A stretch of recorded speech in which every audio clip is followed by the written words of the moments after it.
Hello everyone. तो कैसे हैं आप लोग? उम्मीद है आप सब बिल्कुल स्वस्थ होंगे और अच्छे से पढ़ रहे होंगे। आप सभी को आज विजयदशमी के हार्दिक बधाई। Good afternoon to all of you.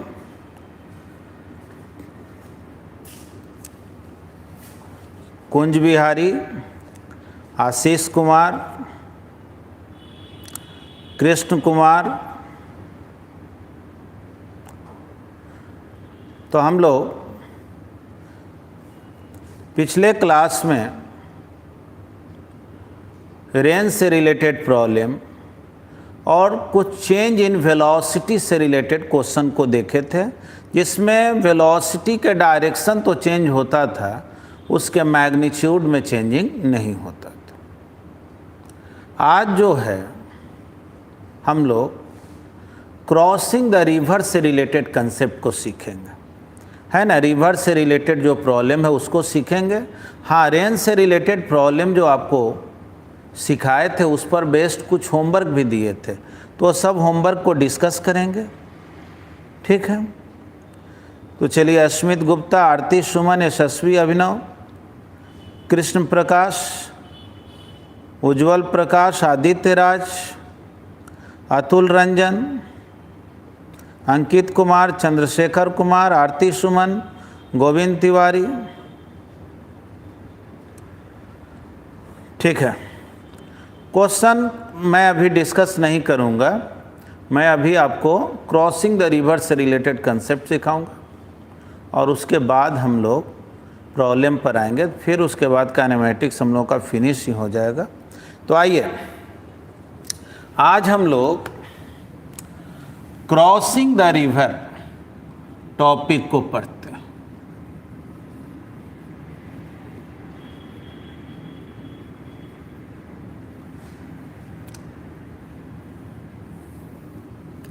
देखें, एक रिवर है, सपोज कीजिए इसका विड्थ डी है, ठीक ना। नदी का चौड़ाई डी है, डी हो गया विड्थ ऑफ द रिवर, और इसमें वाटर का कंटिन्यूअस फ्लो हो रहा है।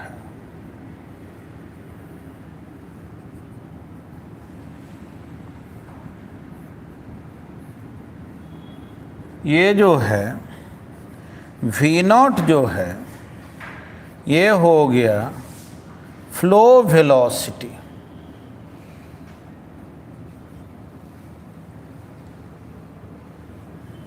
देखेंगे,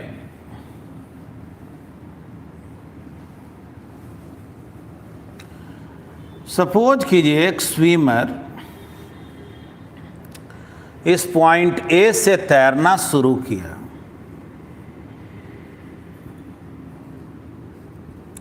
थीटा एंगल पे। समझिएगा, स्विमर अपने समझ से इधर तैर रहा, यानी ये जो v है वो है velocity of swimmer.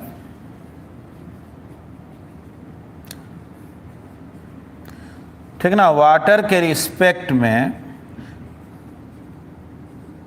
Velocity of swimmer हो गया, मतलब जिस वेलोसिटी से वो तैर सकता है, यानी समझो अगर पानी स्थिर है तो वो कितना वेलोसिटी से तैरेगा उसके बारे में दिया हुआ। और थीटा क्या हो गया, तो देखो इधर फ्लो है, इस डायरेक्शन को एक्स डायरेक्शन बोलते हैं।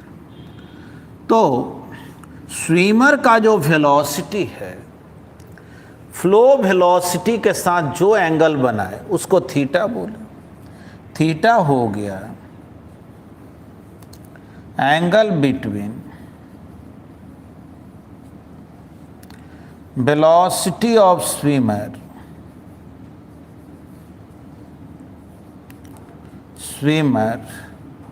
And flow velocity.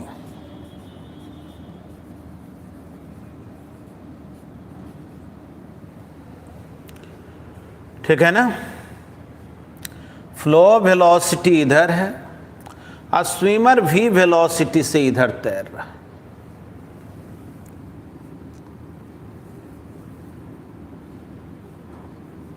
समझेंगे। अब स्विमर अपना हेड इधर करके तैर रहा। सोचो अगर पानी स्थिर होता तब तो स्विमर जिधर तैरा उधर ही चला जाता, इधर कहीं जाकर के नदी पार करता। लेकिन वाटर में तो फ्लो है। तो सोचे आप जा रहे हैं तैरते हुए, ऐसे जाना चाह रहे हैं इधर, आप फ्लो लग रहा है इधर, तो क्या वास्तव में आप इधर जा पाएंगे? तो नहीं, फ्लो का असर तो होगा ना। तो देखो फ्लो वेलोसिटी इधर है ना, फ्लो वेलोसिटी इधर,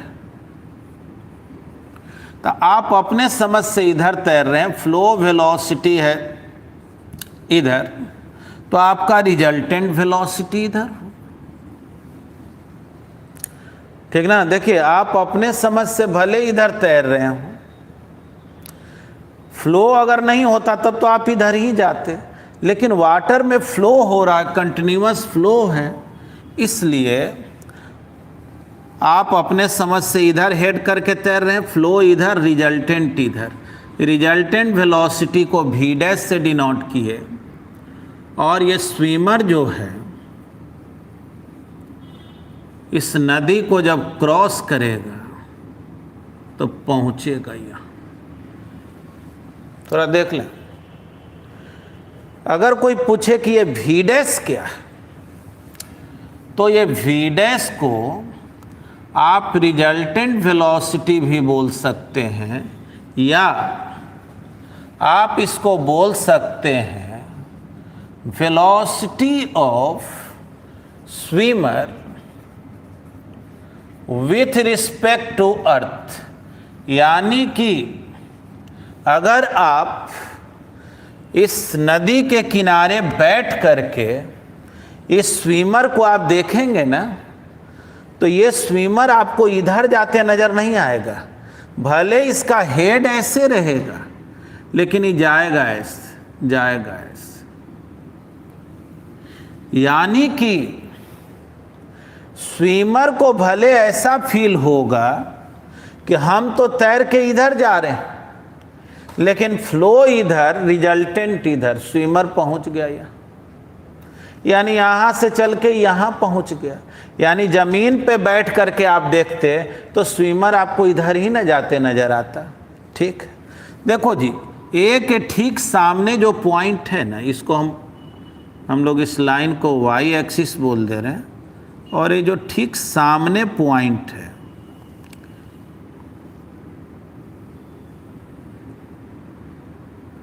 देख लो, ये जो ठीक सामने पॉइंट है ना, इसको बी बोल दे रहे हैं, इसको सी बोल दे रहे हैं।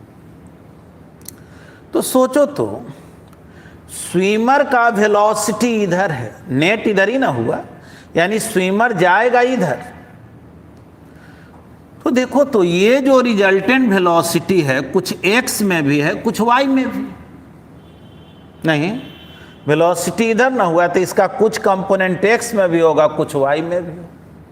इसीलिए स्विमर यहाँ से यहाँ गया तो इसका डिस्प्लेसमेंट कुछ x में भी हुआ, वही x में हुआ, इतना दूर x में गया। इसको हम लोग इस x को ड्रिफ्ट भी बोलते हैं। ड्रिफ्ट का मतलब हुआ कि वाटर के फ्लो के कारण सामने वाले पॉइंट से जितना इधर आया उसका नाम दिया जाता है ड्रिफ्ट। ठीक है, तो x डायरेक्शन में x गया और y डायरेक्शन में कितना गया, d। ठीक ना, y में कितना गया तो d गया।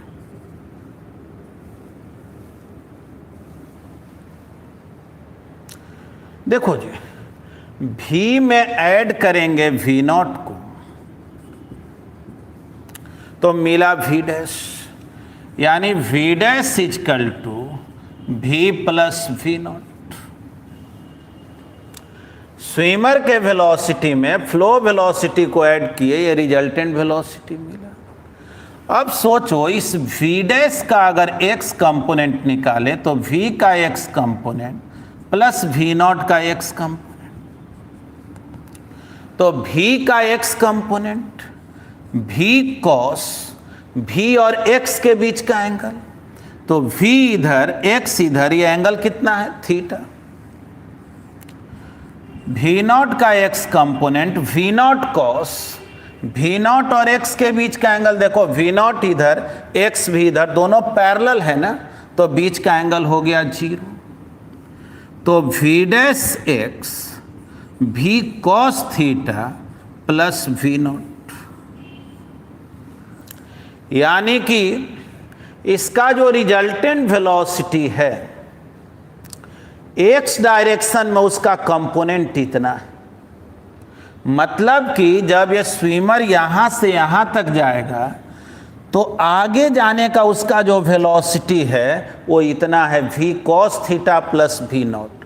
अब कोई कहे कि अच्छा ये बतलाओ ऊपर मतलब कि नदी क्रॉस करने का, ये क्रॉस द रिवर बोलो, नदी क्रॉस करने का यानी y डायरेक्शन में वेलोसिटी इसका क्या है, ये कैसे निकालें? तो बोलेंगे देखो v plus v not v dash है।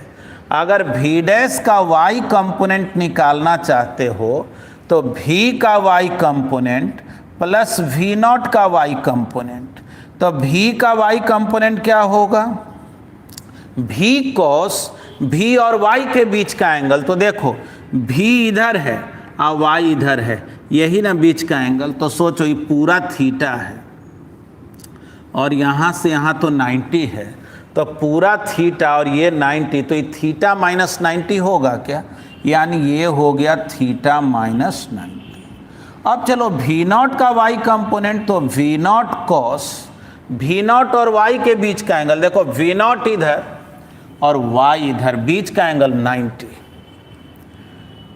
कॉस 90 0, यानी y डायरेक्शन में रिजल्टेंट वेलोसिटी देखें तो कितना हो गया v साइन थीटा। मतलब कि स्विमर का जो रिजल्टेंट वेलोसिटी है वो x डायरेक्शन में इतना है और y में इतना है।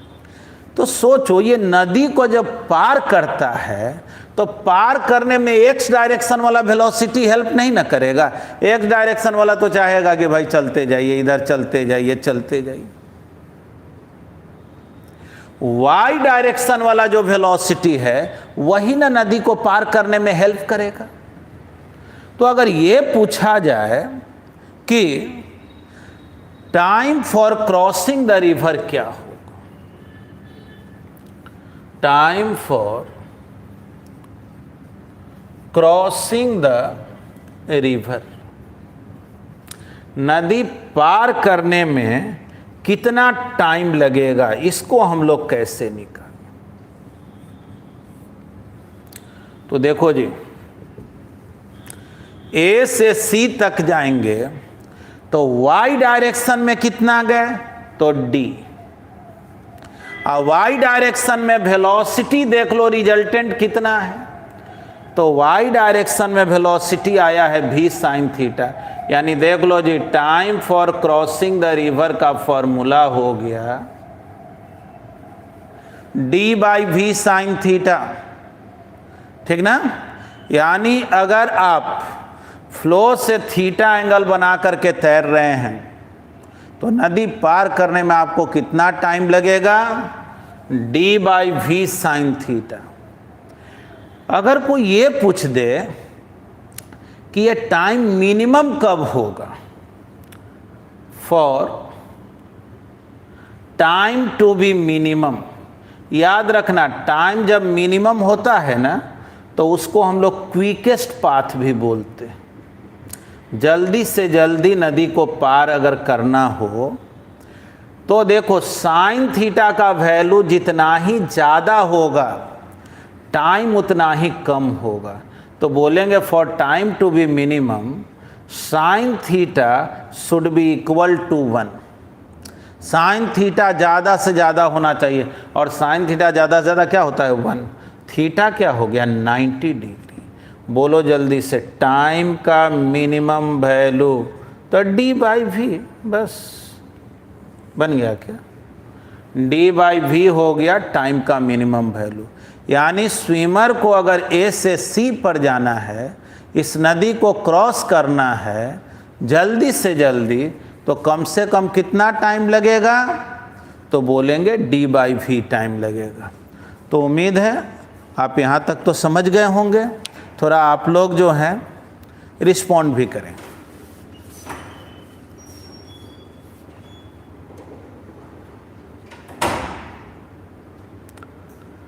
कोई दिक्कत है इसको समझने में?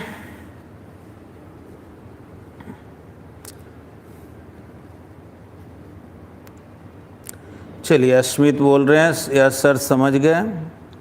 आशीष, आदित्य राज, अंकित, कृष्ण कुमार, सोनाली शर्मा, यशस्वी अभिनव, चंद्रशेखर, ताविशी भारद्वाज, हाँ जी,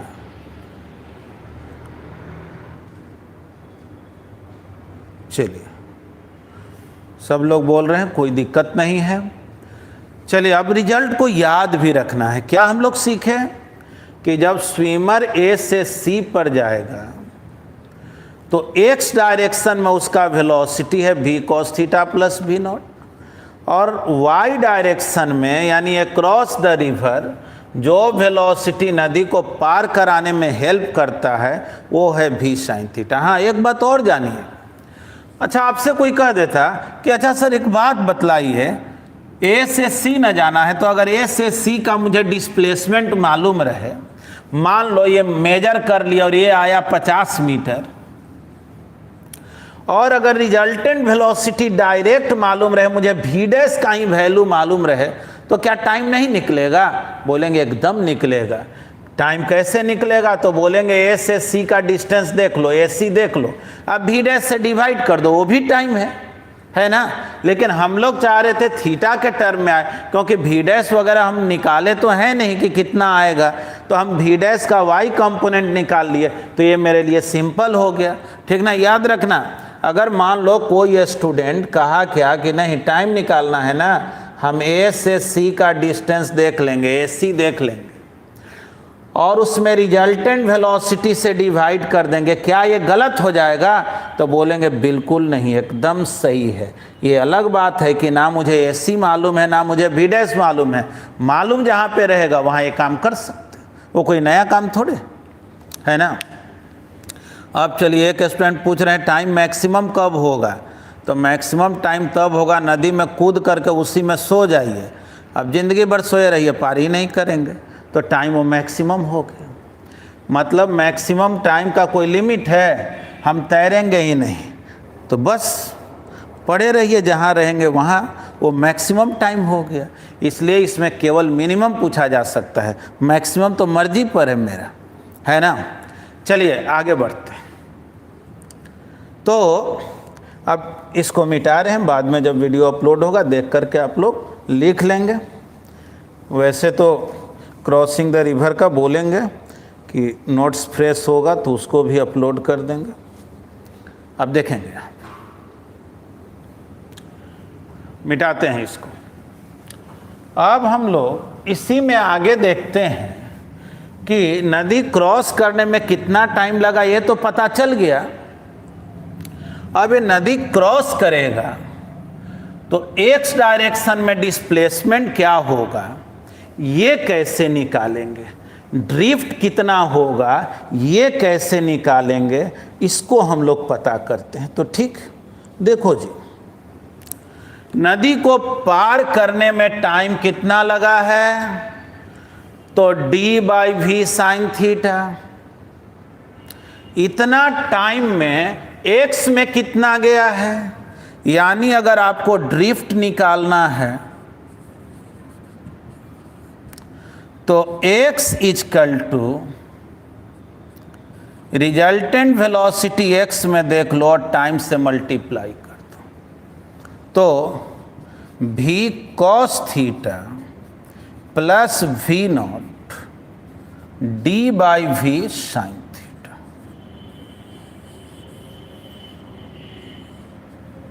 देख लो, एक्स डायरेक्शन में यही वेलोसिटी है और इतना टाइम लगता है नदी पार करने में जब थीटा एंगल पे तैरता है। तो ये भी एक फॉर्मूला आ गया ड्रिफ्ट के लिए। ठीक, अब देखो, अगर कोई स्टूडेंट ये कहे कि भाई हम चाहते हैं ना कि जल्दी से जल्दी नदी पार करें, तो बोलेंगे ये तो समझिएगा कि भाई 90 डिग्री के एंगल पे तैरेंगे तो जल्दी से जल्दी नदी पार करेंगे। तो थोड़ा सोचो तो, अगर कोई 90 डिग्री के एंगल पे तैरेगा, मतलब इधर हेड न करके इधर हेड करके तैरेगा, तो क्या सामने पहुंच जाएगा?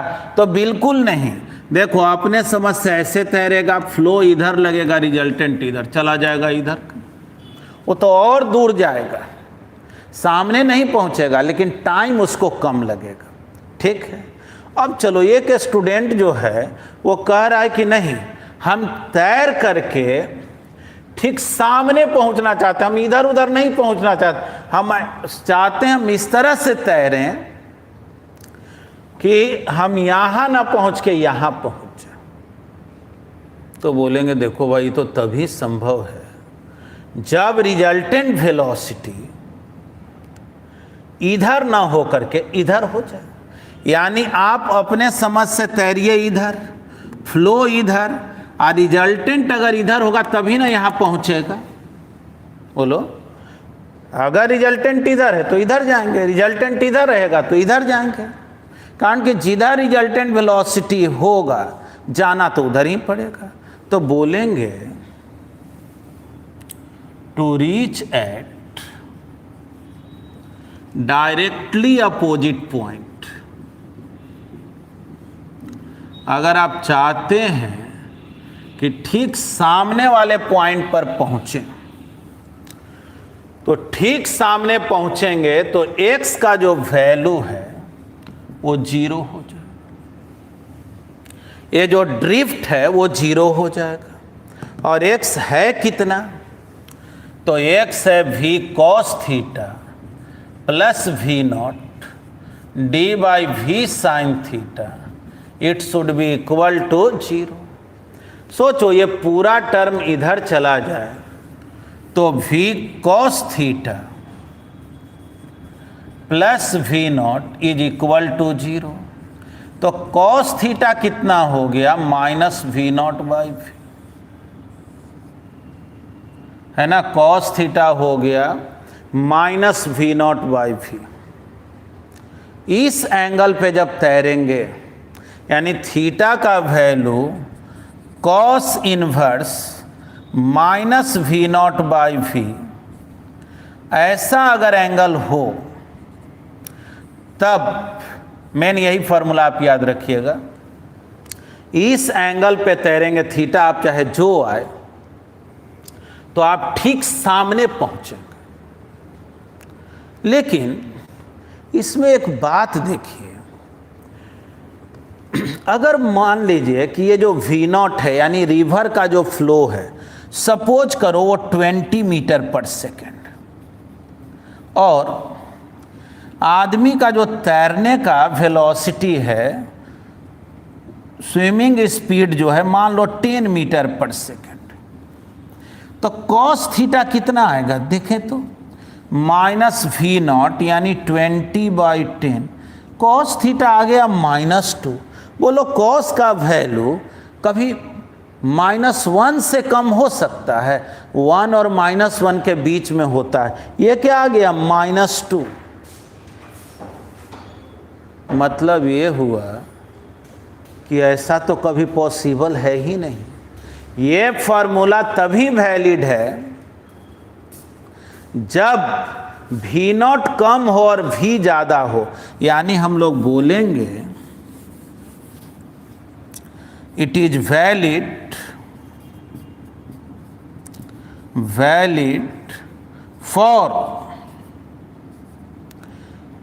v not less than v, या ऐसे कहिए स्विमर का वेलोसिटी ज़्यादा होना चाहिए फ्लो वेलोसिटी से।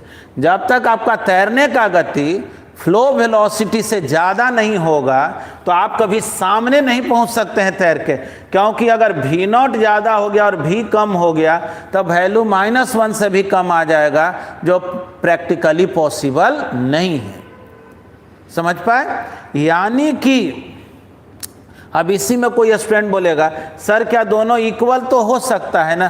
तो देखो cos थीटा अगर इक्वल हो जाए तो -1 होगा, और cos थीटा -1 तब होता है जब थीटा 180 डिग्री हो। तो एक मिनट के लिए तुम ही सोचो ना, कोई आदमी जो है ना ऐसे तैरने लगा, धारा के विपरीत तैरने लगा, फ्लो इधर है उल्टा तैरने लगा, तो कभी नदी पार कर पाएगा? वो खूब आगे पीछे ही ना जा पाएगा। इसलिए यहाँ इक्वल टू नहीं बोल सकते हैं, ये हमेशा याद रखना है। नदी को अगर इस तरह से पार करना है कि सामने वाले पॉइंट पर पहुंचना है, to reach a directly opposite point, ठीक ना, अपने स्टार्टिंग पॉइंट के अपोजिट पॉइंट पर पहुंचना है, तो उस केस में स्विमर का वेलोसिटी फ्लो वेलोसिटी से ज़्यादा होना चाहिए, तभी ये पॉसिबल है, अदरवाइज पॉसिबल नहीं है। ये बात हम लोग सीखे सामने पहुंचने के लिए। हम लोग ये बात नॉर्मल केसेज में सीखे कि थीटा एंगल पे स्विमर अगर तैर रहा हो तो उसका ड्रिफ्ट इतना होगा, ठीक सामने पहुंचना हो तो कॉस थीटा इतना होना चाहिए। चलिए यहाँ तक तो कोई दिक्कत नहीं। अब कोई स्टूडेंट बोलेगा कि क्या सर अगर स्विमर का वेलोसिटी फ्लो वेलोसिटी से कम हो तो कोई भी स्थिति में क्या वो सामने नहीं पहुंच पाएगा? तो बोलेंगे तैर करके तो सामने नहीं पहुंच पाएगा, ये गारंटी है। तैर करके अगर ठीक सामने पहुंचना है तो स्विमर का वेलोसिटी फ्लो वेलोसिटी से ज़्यादा होना चाहिए। ठीक है, यहाँ तक क्लियर है ना? चलिए सब लोग थोड़ा रिस्पॉन्ड करें।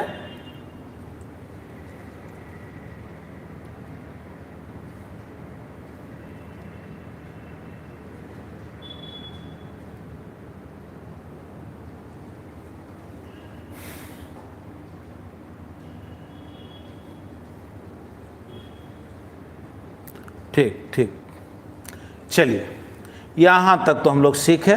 इस फार्मूला को और इस फार्मूला को भी याद रखना है।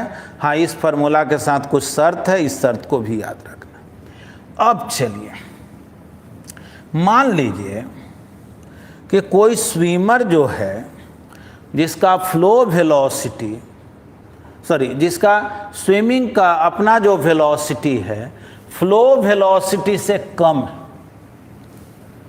ठीक ना, स्विमर का वेलोसिटी फ्लो वेलोसिटी से कम है, तो ये तो गारंटी हो गया ना कि वो लाख कोशिश करके भी ठीक सामने पहुंचने वाला नहीं। कितना भी कोशिश करे वो सामने पहुंचने वाला नहीं। तो जिद किए हुए कि नहीं हम तो भाई सामने ही पहुंचेंगे,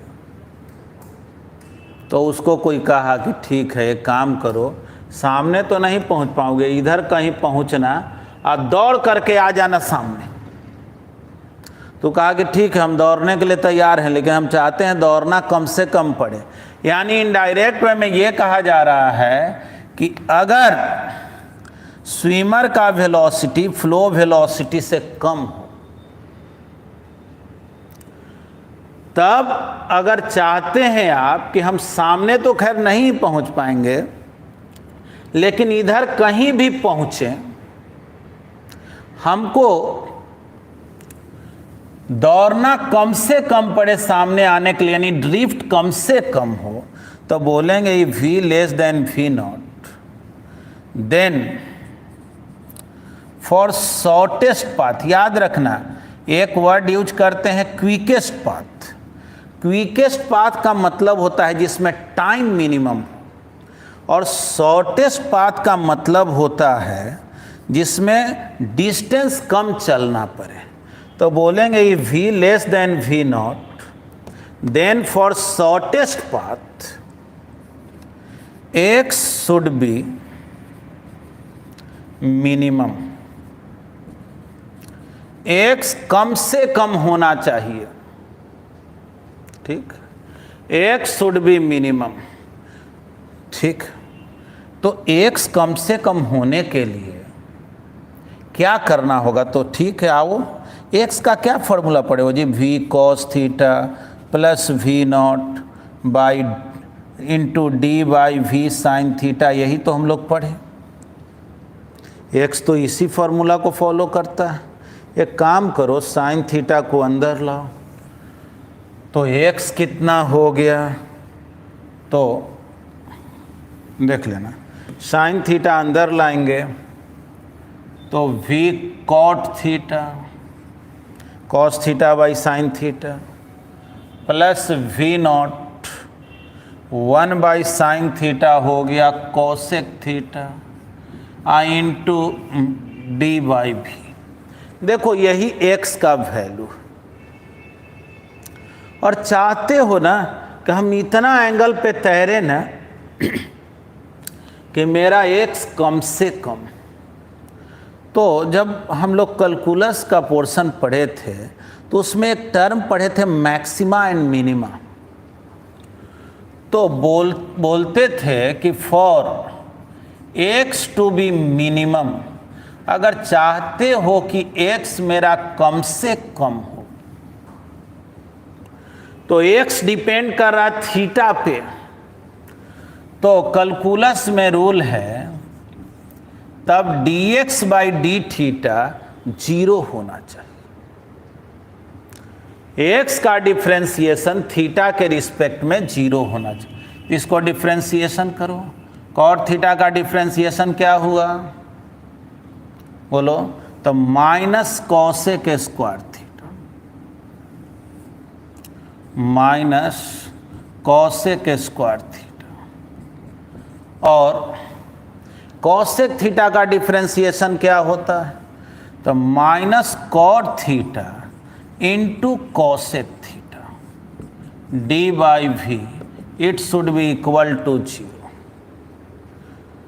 देखो जी, ये जो डी बाई वी है उधर जाके वो तो गायब हो ही गया। इसको लिख सकते हैं v by sine square theta, cosec square theta को 1 बाई साइन स्क्वायर थीटा, आगे minus we naught cot theta को लिख सकते हैं cos theta by sine theta, और कॉसेक थीटा को 1 बाई साइन थीटा, तो ये हो गया साइन स्क्वायर थीटा। देख लो, इधर ले जाके 0 कर दो। अब इसको इधर ले जाओ तो साइन स्क्वायर थीटा तो कैंसिल हो जाएगा। v इक्वल टू या minus v equal to V naught cos theta. देख लो, इसको इधर लेकर चले गए, साइन स्क्वायर थीटा। देखो तो फॉर्मूला क्या आ गया? Cos theta minus v by we naught. लग रहा है कि अभी जाना पहचाना कुछ फॉर्मूला है। ऐसा ही कुछ देर पहले फॉर्मूला देखे थे सामने पहुंचने के लिए, लेकिन नहीं, वो फॉर्मूला में थोड़ा अंतर था। वो v नॉट बाई वी था, ये v बाई वी नॉट है। समझ लो, अगर स्विमर का वेलोसिटी फ्लो वेलोसिटी से कम हो और चाहता है कि एकदम सामने पहुंच जाए, तो सामने तो नहीं पहुंच पाएंगे। जहां कहीं भी पहुंचेंगे और कम से कम दूर पहुंचे, ये कब पॉसिबल है? x कब मिनिमम होगा? तो बोलेंगे जब cos थीटा का value minus v by we naught होगा। तो ये तो हम लोग निकाल लिए कि भाई cos थीटा जब minus v by we naught होगा तब x मिनिमम होता है। लेकिन कोई कहेगा कम से कम कितना दौड़ना पड़ेगा ये तो बतलाइए, तो बोलेंगे भाई तब तो हमको ये x निकालना पड़ेगा। x होगा कितना? तो बोलेंगे cos थीटा तो खैर मालूम है, साइन थीटा मालूम हो जाए तो प्रॉब्लम बन जाएगा क्या, है ना? यानी अब मुझे पता करना है कि कम से कम कितना दौड़ना पड़ेगा। ये तो पता चल गया कि इस एंगल पे तैरेंगे तो हमारा जो है x मिनिमम होगा, कम से कम दौड़ना पड़ेगा सामने पहुंचने के लिए। तो देखो cos थीटा मालूम है, इसके हेल्प से अगर साइन थीटा निकालें तो 1 माइनस कॉस स्क्वायर थीटा, और कॉस स्क्वायर करोगे तो v square by we naught square.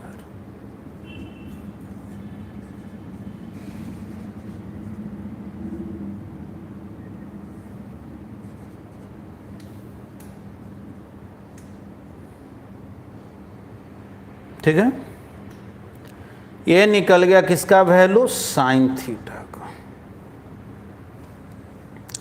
देखो कॉस थीटा मालूम है और साइन थीटा मालूम है, इन दोनों का वैल्यू यहां अगर पुट कर दें तो x का वैल्यू कम से कम क्या होगा ये पता चलेगा, है ना।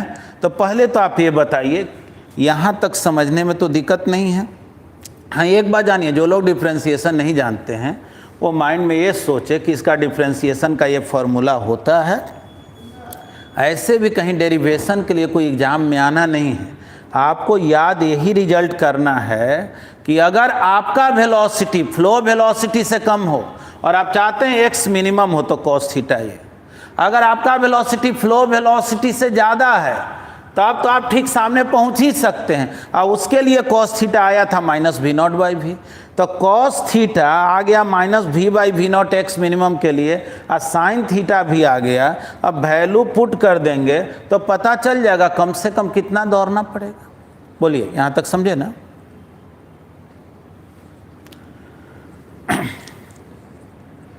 हाँ जी, लास्ट में साइन का वैल्यू में क्या दिक्कत है, ये फॉर्मूला होता है ना sine theta √1 - cos square theta, क्योंकि 1 - cos square theta sine square theta होता, तो cos थीटा का जो वैल्यू है पुट कर लीजिए तो साइन थीटा नहीं निकल जाएगा।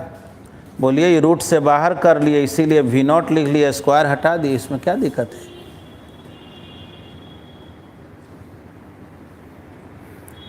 ठीक ना। जब आप डिफ्रेंशिएशन पढ़ रहे थे तो आपको बताए थे कि हर इक्वेशन का मैक्सिमा हर इक्वेशन का मिनिमम नहीं होता है, ठीक ना, और कैसे देखा जाता है ये सब भी बतलाए थे। इसलिए उसके डेप्थ में नहीं जाना है, नहीं तो फिर उलझे हुए ही वहीं रह जाएंगे। इसलिए ये जानेंगे, वहाँ आप मैक्सिमा मिनिमा का लेक्चर देखिएगा, बतलाए थे कि dy/dx पर मिनिमम भी होता है मैक्सिमम भी होता है, लेकिन हर इक्वेशन का कोई ज़रूरी नहीं कि मैक्सिमम भी निकले, हर इक्वेशन का ज़रूरी नहीं कि मिनिमम भी निकले, किसी का दोनों निकलता है, किसी का दोनों में कोई नहीं निकलता है, किसी में केवल मैक्सिमम केवल मिनिमम होता है। तो आप ये जाने कि आपको जो है इसमें केवल मिनिमम ही पॉसिबल है, ठीक है ना। मैक्सिमम के लिए क्या है, x to be maximum, x maximum अगर आपको चाहिए तो तैरना शुरू कर दिए फ्लो के डायरेक्शन में, कभी नदी पार ही नहीं करेंगे, इन्फिनिटी होगा आपका x का वैल्यू।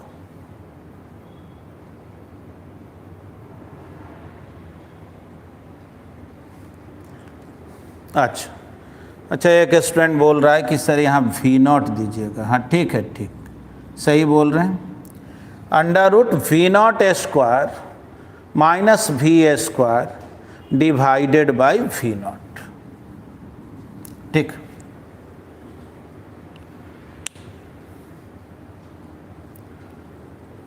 चलिए, तो साइन थीटा और कॉस थीटा निकल गया। अब साइन थीटा और कॉस थीटा का वैल्यू यहाँ पुट कर दें, बस यहाँ पुट करेंगे, x निकल जाएगा कि नहीं।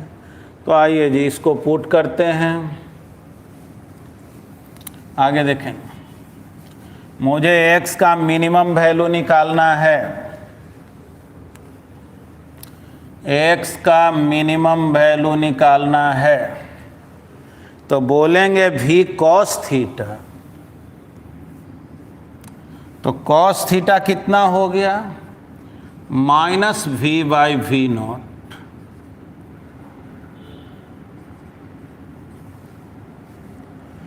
Plus v0 into d/v sign theta. Sine theta हो गया v0² - v² divided by v0 -v² plus v0² by v0 v0/v d by v0² minus v²। थोड़ा समझेंगे,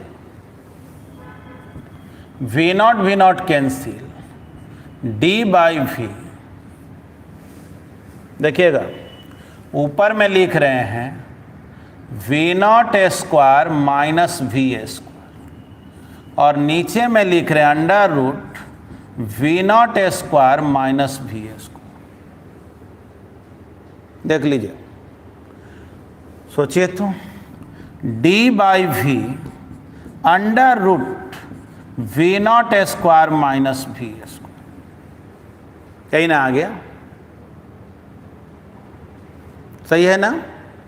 तो चलिए यहां तक तो हम लोग समझ गए, यानी कि अगर आपका वेलोसिटी फ्लो वेलोसिटी से कम हो और आप जिद किए हुए हैं कि हम सामने पहुंचेंगे, तो तैर करके सामने तो नहीं पहुंचेंगे, तैर करके कहीं और पहुंच जाएंगे, दौड़ करके यहाँ आ जाएंगे।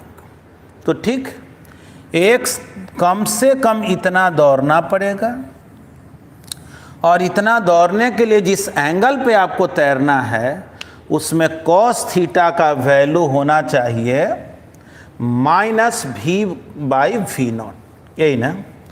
चलिए, इतना बात हम लोग सीखे क्रॉसिंग द रिवर से रिलेटेड।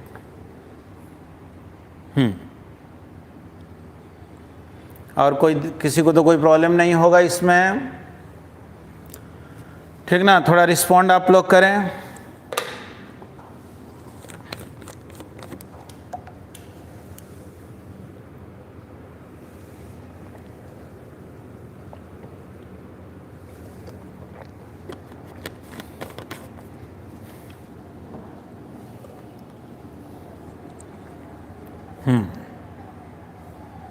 ठीक,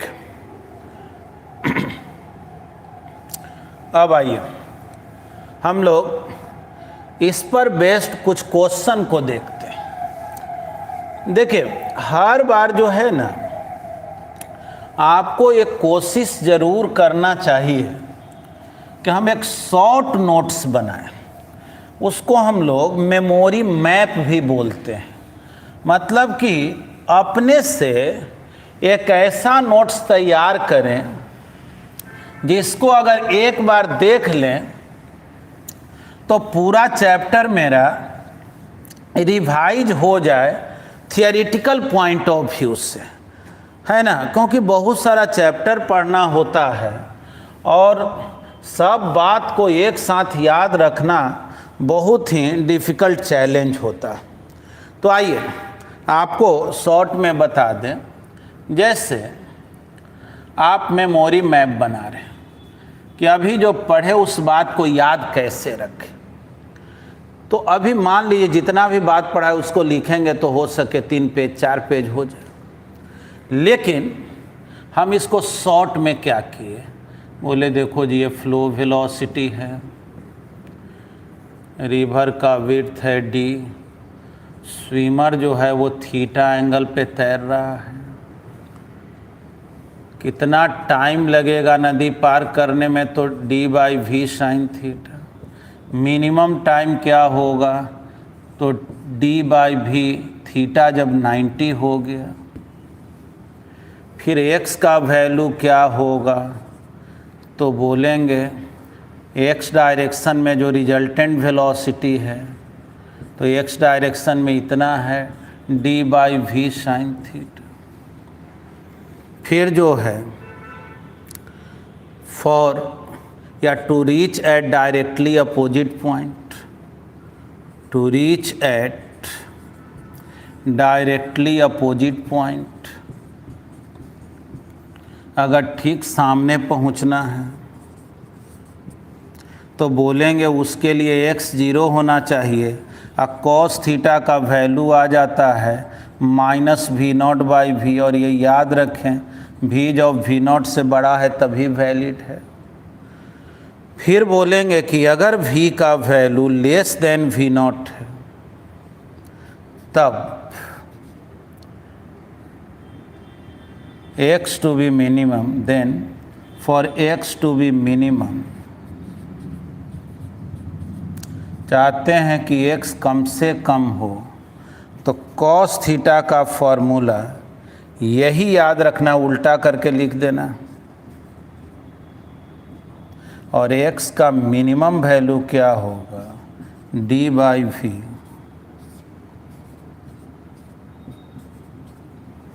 बस x का मिनिमम वैल्यू निकल गया। बस यही तो हम लोगों को इतना देर में इतना ही तो मात्र पढ़े, एक बार देख लेने पे याद आ जाएगा कि नहीं। तो ऐसा करते हैं कि क्वेश्चन जो पूछा गया है इस चैप्टर में बारी बारी से बनाते हैं और देखते हैं कि इतना बात जो सीखे उसी का ज़रूरत है कि उससे ज़्यादा का ज़रूरत है। आइए, जैसे एस.सी. वर्मा के बुक में 46 से लेकर के 48 तक, 46, 47, 48 डायरेक्ट क्रॉसिंग द रिवर का प्रॉब्लम है। फिर क्रॉसिंग द रिवर के ही प्रॉब्लम पर बेस्ड होता है एरोप्लेन या हेलीकॉप्टर से रिलेटेड प्रॉब्लम, वो भी सिखाएंगे, कारण कि उसमें नया कंसेप्ट नहीं होता है। तो आइए, पहले तो हम लोग chapter 3 SC. Verma question number 46 देख रहे हैं। चलिए क्वेश्चन पढ़ते हैं, आप भी अपना कॉपी निकाल लीजिए, हम क्वेश्चन समझाएंगे और लगता है आपका आंसर तुरंत आ जाएगा। मेरे क्वेश्चन में कह रहा है एक नदी है जिसका विड्थ है 400 मीटर, ठीक, और फ्लो वेलोसिटी है 2 मीटर पर सेकंड, है ना। फ्लो वेलोसिटी कितना है, 2 मीटर पर सेकंड। कह रहा है boat is sailing at a velocity of 10 metre per second, यानी बोट का वेलोसिटी, यानी समझो स्विमर का वेलोसिटी 10 मीटर पर सेकंड।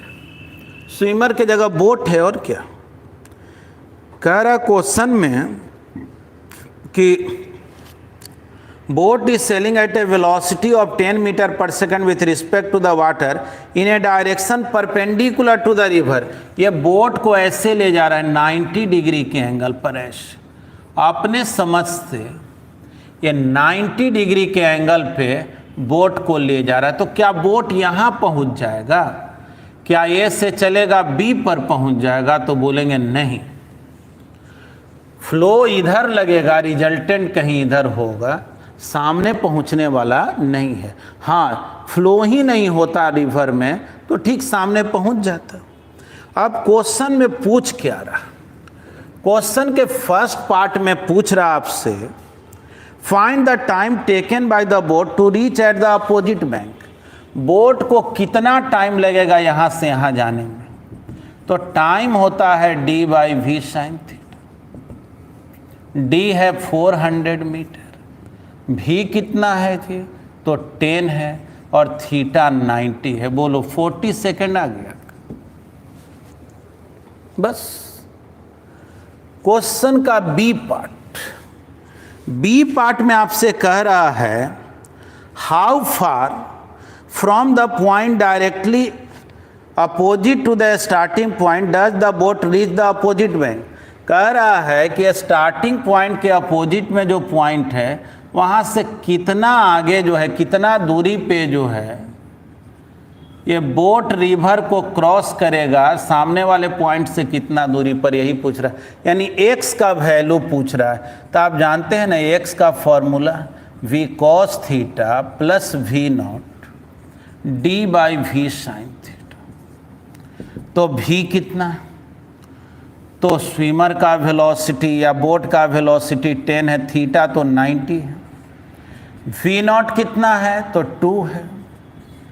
अभी आप d/v sin थीटा का वैल्यू निकाले हैं, 40 आया, देख लो तो 80 मीटर हो गया, cos 90 तो 0। एकदम छूमंतर क्वेश्चन है कि नहीं, फॉर्मूला पुटिंग प्रॉब्लम है। अब देख 47 नंबर प्रॉब्लम। 47 नंबर प्रॉब्लम में क्या कह रहा है, देखो फिर हम लोग पहले इंफॉर्मेशन कलेक्ट करते हैं, कह रहा है एक रिवर है जिसका विड्थ है 500 metre, flowing velocity 5 kilometre per hour.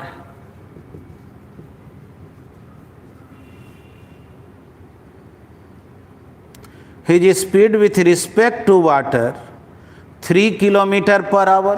कह रहा स्विमर का वेलोसिटी 3 किलोमीटर पर आवर। थोड़ा देख लेना, इन दोनों को रिलेट करो। स्विमर का वेलोसिटी फ्लो वेलोसिटी से कम, मतलब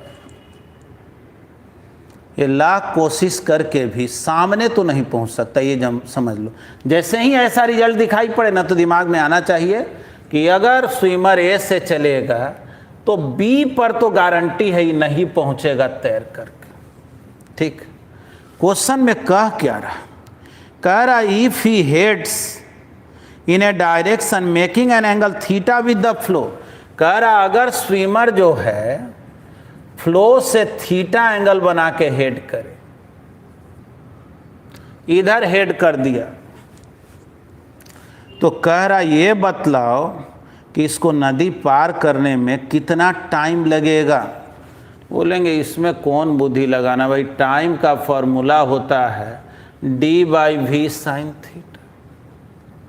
d कितना है 500 मीटर, देखो ये मीटर है और v किलोमीटर पर आवर में, तो इसी को किलोमीटर में बदल लो तो half kilometre divided by 3 sine theta, तब टाइम आवर में ना आ जाएगा। इतना आवर्स हो गया, देखो तो कितना हो गया 1/6 साइन थीटा, इतना आवर्स। अगर इसको मिनट में बदलना हो तो 1/6 साइन थीटा इंटू 60, तो देखो तो 10 साइन थीटा आ जाएगा, तो 10 साइन थीटा मिनट हो गया। अगर सेकंड में बदलना हो तो इसमें 60 से मल्टीप्लाई कर दो तो 600 साइन थीटा सेकंड हो गया। चलो अब देखो क्वेश्चन के बी पार्ट में कह रहा find the shortest possible time to cross the river. जल्दी से जल्दी नदी को पार करना होता तब क्या कितना टाइम लगता, तो बोलते क्या कि तब थीटा को 90 कर लेते, और आप जानते हैं कि टाइम का मिनिमम वैल्यू होता है d/v। अगर जल्दी से जल्दी नदी पार करना चाहते हैं और ये नहीं सोच रहे हैं सामने पहुँचे कि कहाँ पहुँचे, तो 90 डिग्री के एंगल पर तैरें, जल्दी से जल्दी पार करेंगे तो d हाफ हो गया और v का वैल्यू 3, इतना आवर्स हो गया। और अब जो है इसी को अगर आप मिनट में बदलेंगे 60 से मल्टीप्लाई करेंगे तो 10 मिनट हो जाएगा। जल्दी से जल्दी नदी पार करना है तो 10 मिनट लगेगा। और अगर थीटा का वैल्यू नहीं दिया हुआ, केवल थीटा के टर्म में बोलना है, तो 10 साइन थीटा मिनट, इतना टाइम उसको लगेगा। अब थीटा जो देगा उसके अकॉर्डिंग हम लोग बनाएंगे। ये तो 47 नंबर प्रॉब्लम हुआ। अब चलो, अगर इसी क्वेश्चन में कहा जाए कि क्या स्विमर सामने पहुंच पाएगा, बोलेंगे नहीं।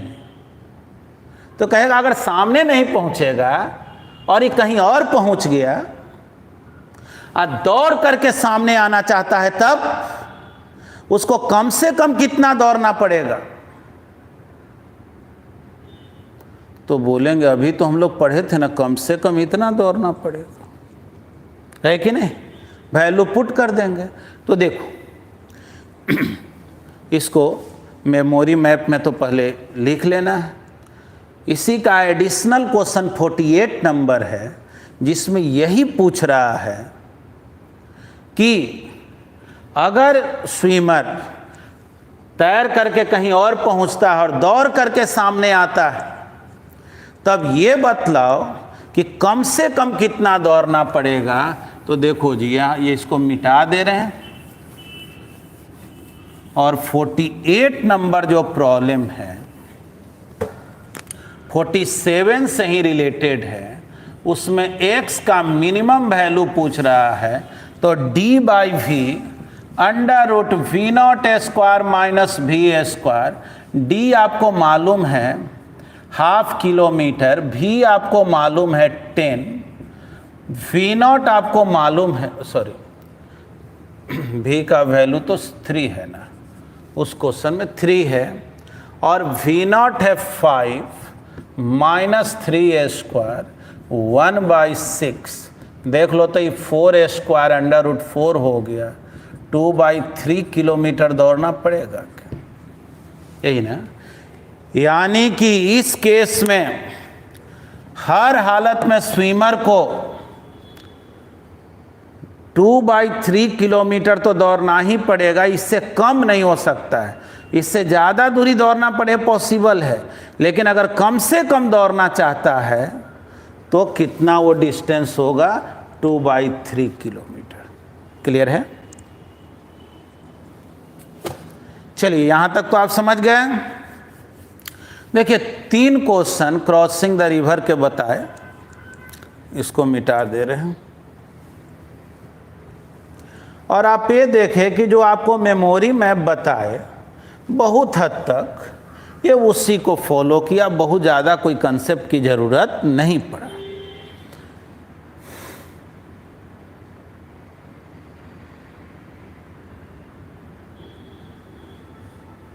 ठीक है, ठीक है। चलिए कुछ लोग तो आंसर भी लिखे हैं, बनाते चले हैं, अच्छी बात है ना। खुद से तो ट्राई करना ही है। आगे बढ़ते हैं, मिटा दें। अब देखिए एक क्वेश्चन आप लोगों के लिए दे रहे हैं और देखते हैं कि आप लोग क्या कर रहे हैं, बना पा रहे हैं कि नहीं, और ट्राई कैसे ले रहे हैं।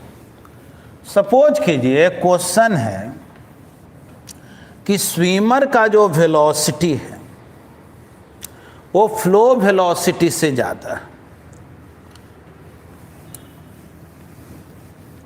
ठीक ना। आइए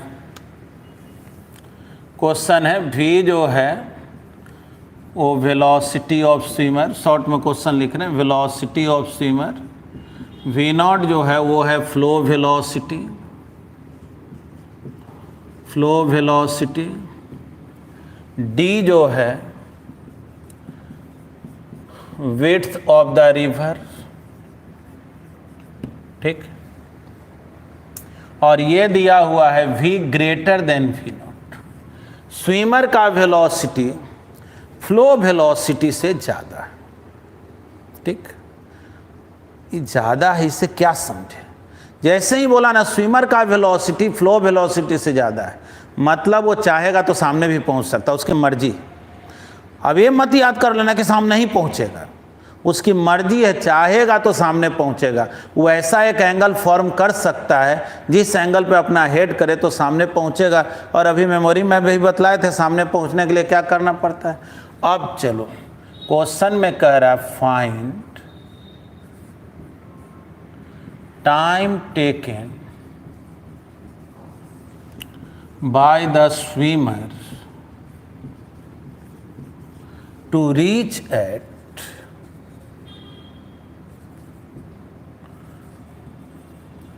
directly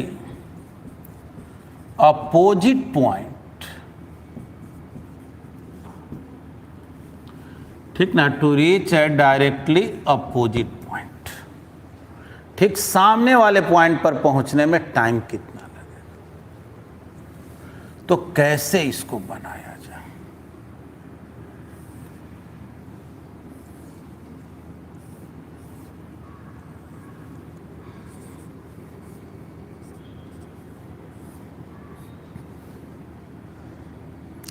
थोड़ा सोचो, ये क्वेश्चन बस बनाना है आपको। सामने वाले पॉइंट पर इसको पहुंचना है, यहाँ पे इसको पहुंचना है, ए से बी तक जाने में कितना टाइम लगेगा, बाकी जो टर्म यूज करना है क्वेश्चन में दिया हुआ, जल्दी से बना के दिखाइए।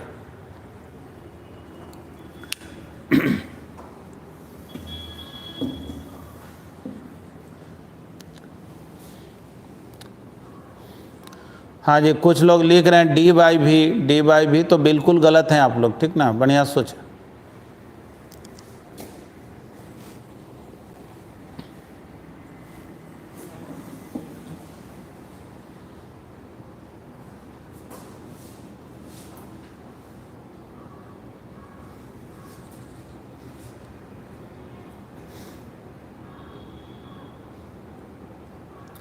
स्विमर जो है तैर करके ठीक सामने वाले पॉइंट पर पहुंच रहा।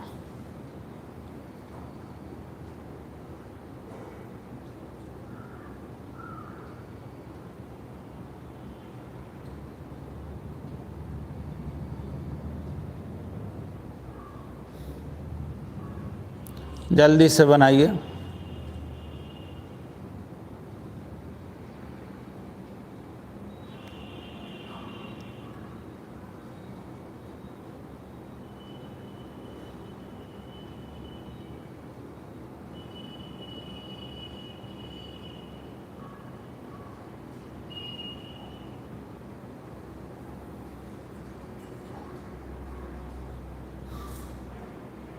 तो जितने लोग भी अभी तक जवाब दिए हैं वो गलत जवाब दिए। चलिए आइए थोड़ा समझिएगा। बोलेंगे कि स्विमर इस तरह से तैर रहा है कि सामने वाला पॉइंट पर पहुंच रहा। मान लो 1 मिनट के लिए थीटा एंगल पे तैर रहा, ये एंगल थीटा। तो याद करो अभी कुछ देर पहले हम लोग पढ़े थे टू रीच एट, ठीक ना, ये फर्स्ट मेथड है। To reach at directly opposite point, opposite point पर पहुंचने के लिए कॉस थीटा का value minus we naught by v होना चाहिए। याद करो तो ये सिखाए हैं ना। और कॉस थीटा अगर मालूम हो गया तो साइन थीटा हो गया 1 माइनस कॉस स्क्वायर थीटा। तो आप कहिएगा इस साइन थीटा कॉस थीटा के चक्कर में काहे पड़े हैं, टाइम न निकालना है। तो बोलेंगे टाइम का तो फॉर्मूला जानते ही हैं, d by we sine theta होता, ठीक ना। क्या फॉर्मूला होता है, d by we sine theta. तो cos theta minus we naught by we, sine theta क्या हो गया 1 माइनस कॉस स्क्वायर थीटा। अच्छा ये फॉर्मूला क्यों यूज किए, तो हम लोग पढ़े थे कि ठीक सामने पहुंचना हो तो कॉस थीटा ये होता।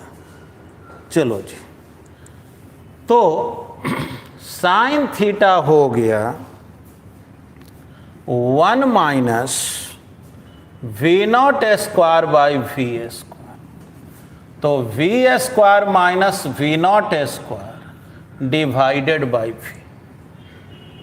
चलो साइन थीटा तो निकाल लिए, हमको तो निकालना टाइम है। तो बोलेंगे टाइम का तो भाई फॉर्मूला होता है d by we sine theta. जब भी थीटा एंगल पे तैरेगा तो यही फॉर्मूला होता, ठीक। तो देखो तो d by we sine theta, sine theta कितना आया है under root v square minus we naught square by v. देखो वी वी कैंसिल हो गया, टाइम कितना आ गया जी, तो d by under root v square minus we naught square, बस ठीक। अस्मित तो लिखे हैं। आइए अब जो है सेकंड मेथड देखेंगे, ध्यान से देखिएगा, मेन सेकंड मेथड है।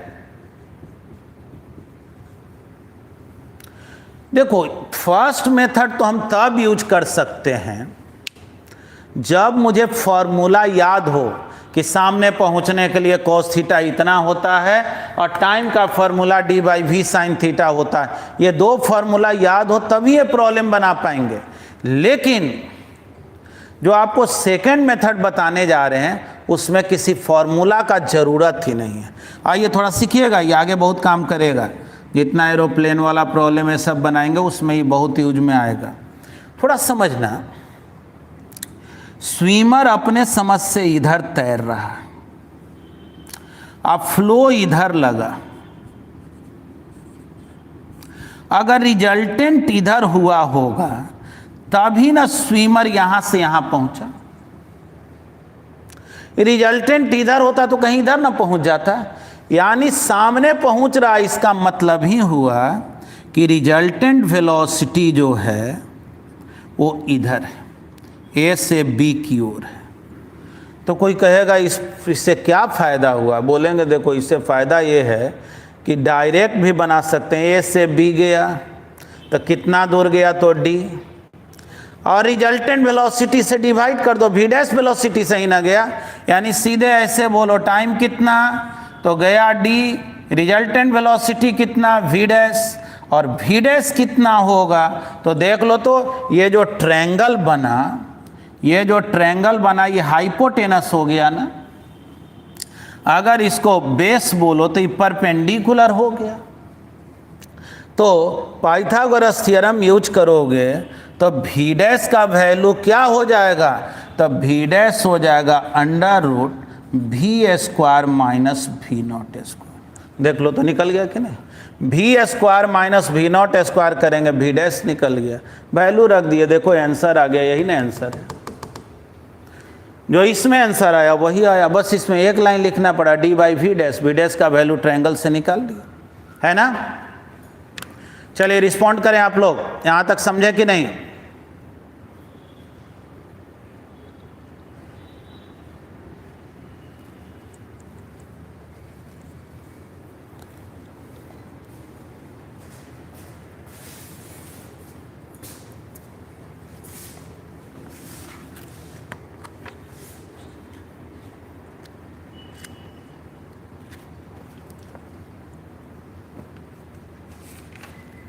चलिए सब कोई बोल रहा है, समझ गए। देखिए आज जो है विजयदशमी, और आप सब जो हैं बहुत ध्यान लगा करके लाइव क्लास को पढ़ रहे हैं, सीख रहे हैं। सोचिए हो सके आपके बहुत से मित्र जो हैं वो इधर उधर घूम भी रहे होंगे। देखो ये बात जो बता रहे हैं उसका रीज़न ये है कि जो लोग हर दिन हर समय को मैक्सिमम यूटिलाइज किया, ज़्यादा से ज़्यादा यूज में लाया, वही थोड़ा थोड़ा प्रयास जो करके एक दिन तुम्हारे पास अथाह नॉलेज हो जाता है और तुम बहुत तरक्की कर जाते हो। तो ये कंसिस्टेंसी को रोकना नहीं। चलिए तविशी पूछ रही हैं कि सर इसको एक बार और बता दीजिए। चलिए हम आपको बतला दे रहे हैं। जैसे देखिए स्विमर जो है ना सामने वाला पॉइंट पर पहुंचा है, ये तभी ना संभव है जब रिजल्टेंट इधर हो, क्योंकि जिधर रिजल्टेंट होता है स्विमर जाता तो उधर है। तो रिजल्टेंट इधर हो तो समझ लो कि ए से बी तक गया रिजल्टेंट वेलोसिटी से, तो ए से बी का डिस्टेंस डी या रिजल्टेंट वेलोसिटी वी डैश। अभी तो कुछ देर पहले सिखाए थे कि यहाँ पॉइंट सी अगर इधर जाए तो ये वाला डिस्टेंस देख लो वी डैश से डिवाइड कर दो, यानी कि अगर रिजल्टेंट वेलोसिटी कहीं भी मालूम हो जाए ना तो कितना दूर गया ये देख लो, उसमें रिजल्टेंट वेलोसिटी से डिवाइड कर दो। और जाहिर है ये राइट एंगल ट्रायंगल है, 90 डिग्री वाला ट्रायंगल है, तो पाइथागोरस थ्योरम यूज करते तो v naught square plus v dash square equal to v square लिखते कि नहीं। तो यहाँ से वी डैश निकालोगे, वी नॉट को उधर ले जाओगे, वी डैश अंडर रूट इतना आएगा, बस हो गया। एक चीज़ और देख लो, ऐसा फिगर जब भी बनेगा तो इस सामने पहुँचेगा, या ऐसा ही फिगर बनेगा तभी सामने पहुँचेगा। तो ये तो हाइपोटेनस है ना जी, भी क्या चीज़ का रोल कर रहा है, हाइपोटेनस का। और जानते हो ना राइट एंगल ट्रायंगल में हाइपोटेनस जो होता है बाकी दोनों साइड से बड़ा होता है कि नहीं। यानी ये गारंटी है ना कि स्विमर का वेलोसिटी फ्लो वेलोसिटी से ज़्यादा होगा तभी नहीं फिगर बनेगा। यानी अगर सामने पहुंचना है तो स्विमर का वेलोसिटी फ्लो वेलोसिटी से ज़्यादा होना चाहिए। उम्मीद है आप लोग समझ गए होंगे। चलिए यहाँ तक तो हम लोग सीख। अब देखिए जो क्वेश्चन एरोप्लेन वगैरह से रिलेटेड होता है वो भी कोई नया प्रॉब्लम नहीं है। जैसे क्रॉसिंग द रिवर में, ठीक ना, क्रॉसिंग द रिवर में जो रोल वाटर करता है एरोप्लेन के चलने में वही रोल एयर करता है, विंड करता है ना, वही रोल हवा का है। और एरोप्लेन को समझ लो कि वो स्विमर हो गया, ठीक ना, एरोप्लेन स्विमर के रोल में हो गया, और वाटर जो है विंड के रोल में हो गया, हवा के रोल में हो गया। और कंसेप्ट तो कुछ भी नया नहीं है, जो आप पढ़े हैं उसी को यूज में लाना है, ठीक। सपोज कीजिए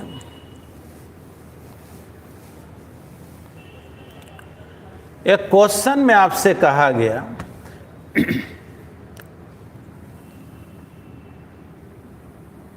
देखिए, जैसे ये ईस्ट है, ये नॉर्थ है। क्वेश्चन जो है,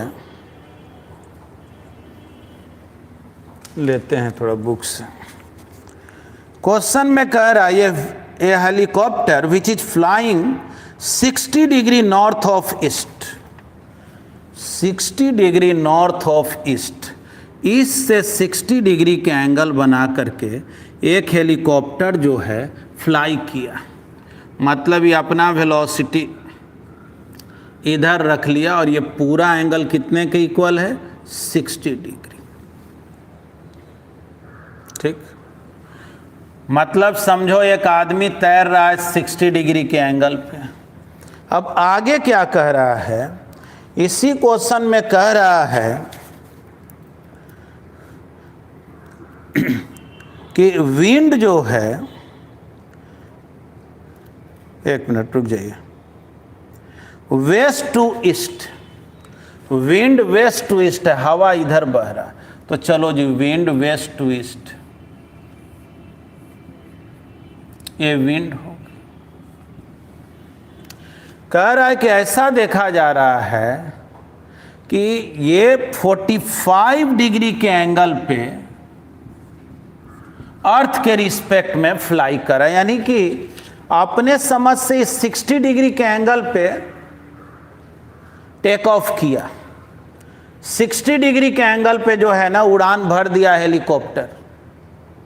लेकिन विंड है वेस्ट टू ईस्ट, और ऐसा देखा गया कि अपने आप को ये 45 डिग्री के एंगल पर पाता, ठीक है। क्वेश्चन पढ़ दे रहे हैं, helicopter which is flying 60 degree north of east lands itself 45 degree east of north due to the wind. The speed of the helicopter is 100 mile per hour relative to the air. Calculate the speed of wind if it is blowing from west to east, ठीक। देखो जी, question में आपको एक information ये भी दे दिया है कि हेलीकॉप्टर का स्पीड 100 माइल पर आवर है, ठीक है। माइल पर आवर है तो हम आंसर भी माइल ही पर आवर में देंगे, और क्या। समझो, हेलीकॉप्टर इधर फ्लाई किया, विंड इधर लगा, रिजल्टेंट इधर हो गया, इसीलिए वो लैंड किया 45 डिग्री के एंगल। क्वेश्चन में ये कह रहा है कि तब बतलाओ विंड का स्पीड क्या। देखो, फिजिक्स जो है ना यहीं तक मदद कर सकता। अब फिजिक्स आगे कोई मदद नहीं करेगा, अब आगे मदद करेगा बेसिक मैथमेटिक्स। तो देखो, मैथमेटिक्स का बेसिक मैथमेटिक्स हम बताए भी थे, ट्रिगोनोमेट्री में भी बतलाए थे, उसका क्लास 2 देखिएगा। एक बार हम यहाँ फिर से उसको सिखा दे रहे हैं जिससे आपका काम आसान हो जाए। देखें, A B C, सामने वाले को small a small b small सी,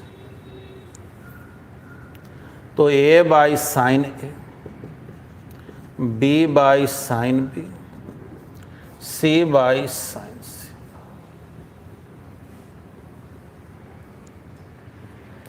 एक फॉर्मूला ये होता, मतलब ये साइड देखो तो सामने का angle B by sine b, C by sine सी।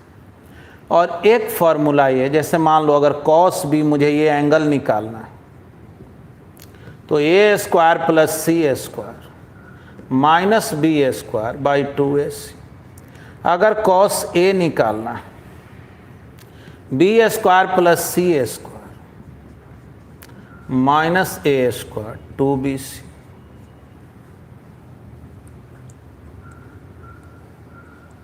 समझ गए? ये 45 है, ये भी 45, ये 60 डिग्री, ये हो गया 15 डिग्री।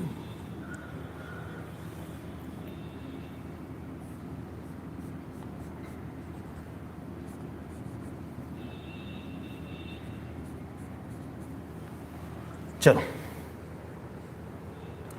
ये एंगल मालूम, ये एंगल मालूम, ये साइड मालूम, ये निकालना। अब यूज में लाते हैं, मुझे V0 का वैल्यू निकालना। तो देखो जी, V0 के सामने एंगल 15 डिग्री, तो ऐसे बोलते हैं V0 by sine 15 V by sign 45। बोलिए, V का वैल्यू कितना दिया? 100 माइल पर आवर। तो V0 हो गया sine 15 sine 45 degree into V। V मालूम है ही। देखो, साइन 15 जनरली याद नहीं रहता है, इसका भी वैल्यू हम बतलाए थे कि क्या होता है। लेकिन अगर याद ये नहीं रहता है तो कोई बात नहीं, उसी के टर्म में लिख दो, छोड़ दो उसको। नहीं तो क्वेश्चन पूछने वाला खुद क्या करता है ना, ब्रैकेट में उसको लिख देता है। आप लोग वैसे पढ़े थे ना, साइन 15 का वैल्यू क्या होता है? √3 - 1/2√2, यही ना होता है। खैर, निकाल के देख भी लेंगे, और नहीं याद है तो कोई बात नहीं। साइन 45 क्या होगा? 1/√2।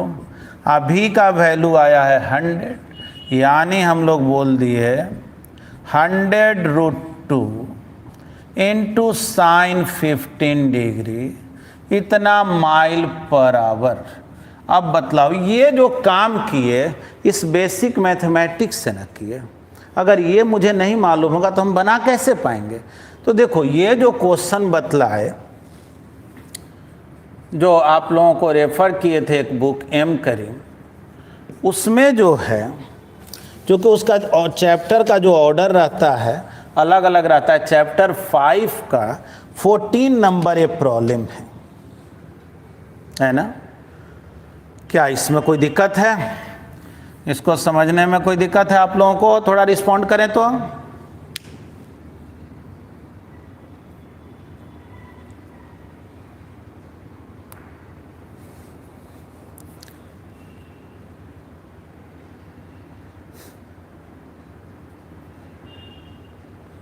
चलिए, लगता है सब लोगों को समझ में आ रहा।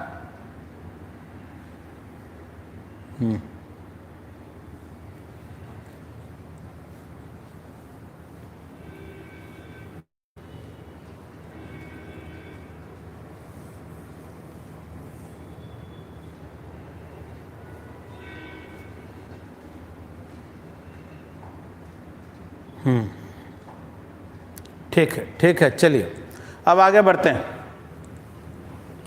मिटा दें।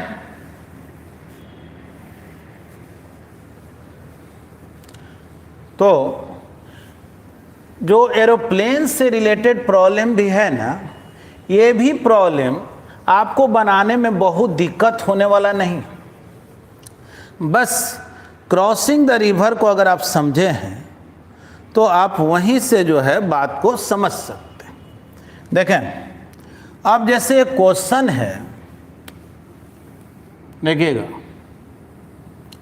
कह रहा मान लीजिए आपको एरोप्लेन से एक शहर से दूसरे शहर तक जाना, ठीक ना? एक टाउन से दूसरे टाउन तक जाना है, और दूसरा जो टाउन है वो 30 degree east of north, 30 degree east of north. थोड़ा सोचो तो, ईस्ट ऑफ नॉर्थ यानी नॉर्थ से ईस्ट की ओर 30 डिग्री के एंगल। देखो जी, दूसरा जो टाउन है ना वो इधर का है,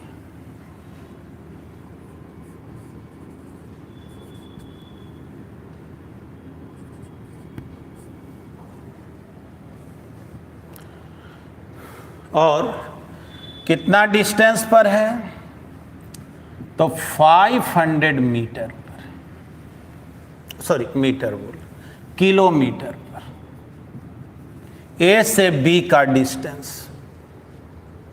और क्वेश्चन में कह क्या रहा है कि विंड जो है वो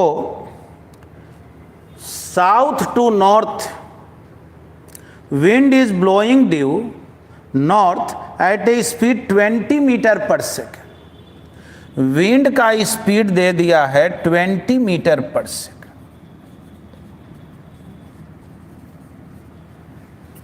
साथ में क्वेश्चन में ये कह रहा है कि जो एरोप्लेन है उसका जो एयर स्पीड है, एयर में चलने का स्पीड है वो 150 मीटर पर सेकेंड है, ठीक ना, ये एरोप्लेन के लिए, और ये जो है विंड के लिए है, एयर के लिए।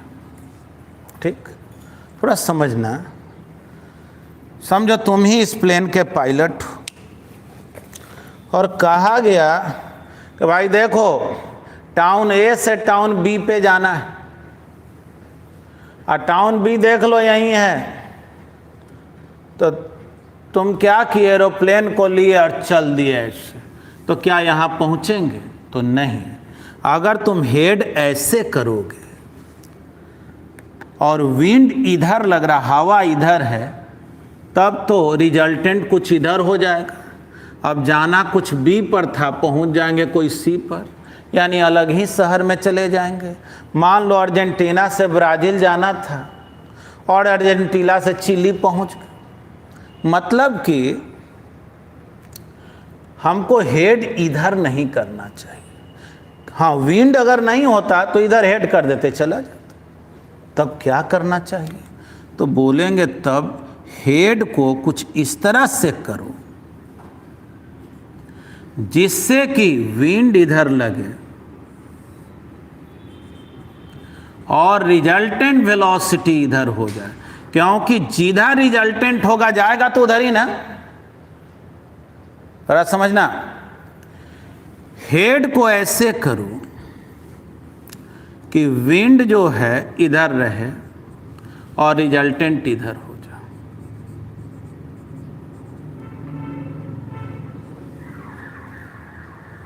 क्लियर है? तो ये 30, तो ये 30। अब जो है विंड का स्पीड है 20 मीटर पर सेकंड, तो ये तो है 20 मीटर पर सेकंड। यहां तक तो ठीक है। ये भी मालूम है 150 मीटर पर सेकंड। क्वेश्चन क्या है? क्वेश्चन में कह रहा है ये बतलाओ इसको कितना एंगल पर हेड करना चाहिए जिससे यहां पहुंच जाए। यानी ये तो 30 मालूम है, ये वाला एंगल पूछ रहा। ए और बी को मिलाने वाला जो लाइन है उससे कितना एंगल पर ही हेड करे। सोच लो, मुझे भी मालूम है और भी नॉट मालूम है, ये एंगल मालूम है 30, तो सोचो कैसे बनाए। तो फिजिक्स का काम खत्म हो गया, क्योंकि फिजिक्स आपको केवल डायग्राम दे सकता है। अब आगे तो बेसिक मैथमेटिक्स है, तो बोलेंगे ना v बाई साइन 30, तो v by sign 30, v naught by sine theta, v कितना है 150, साइन 30 1/2, और v नॉट कितना है 20, 0 0 गए। साइन थीटा का वैल्यू आ गया 1/15, थीटा हो गया साइन इनवर्स 1/15। चलो बंद हो गया।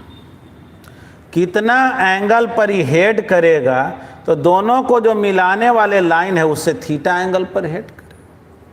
अब इसी क्वेश्चन में पूछेगा कि बतलाओ इस एरोप्लेन को यहाँ से यहाँ जाने में कितना टाइम लगेगा।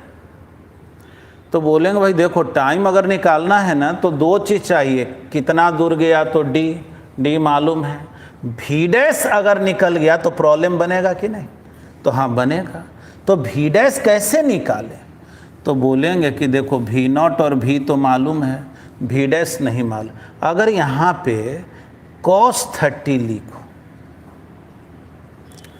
तो cos 30 निकालें तो v dash square plus v naught square minus v square divided by 2 v naught v dash. नहीं, cos 30 क्या हो गया, v dash square plus v naught square minus v square divided by 2 v naught v dash. बोलो यहाँ पे भी मालूम है तो हाँ मालूम है, वी नॉट मालूम है तो बिल्कुल मालूम है, cos 30 मालूम है, सब कुछ मालूम है। देखो हम एक बार वैल्यू रख दे रहे हैं, आगे कैलकुलेट कर लेना। V dash square, v naught है 20, ये 150 स्क्वायर टू 20 इंटू भी डैश। अब इसको क्रॉस मल्टीप्लिकेशन करके भी डैश निकाल लो और ए से बी जाने का टाइम पूछेगा तो जाना है डी डिस्टेंस, भी डैश से डिवाइड कर देना।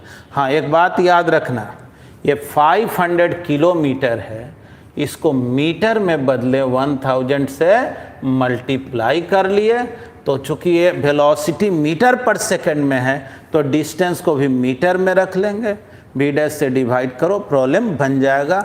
और ये जो प्रॉब्लम है ना, ये एससी वर्मा के चैप्टर 3 का 49 नंबर प्रॉब्लम, ठीक है।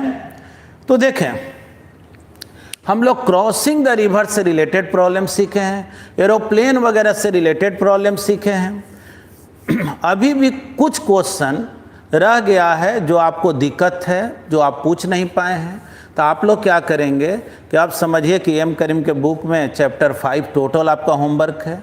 एससी वर्मा के बुक में जो है आगे का 3 ही क्वेश्चन बचा हुआ है, 49 तक तो हम बता दिए, 50, 51, 52। 52 के लिए बिल्कुल अलग कंसेप्ट है, जो सिखाना पड़ेगा वो वेलोसिटी ऑफ अप्रोच सेपरेशन से रिलेटेड है। लेकिन कम से कम एम करीम का टोटल प्रॉब्लम आप ट्राई कर लीजिएगा। एससी वर्मा में भी जो काइनेमेटिक्स का कंटेंट था वो तो बता दिए, कुछ प्रॉब्लम का वेरिएशन और है जो सिखाएंगे अगले दिन। आज हम लोग इतना ही सीखते हैं।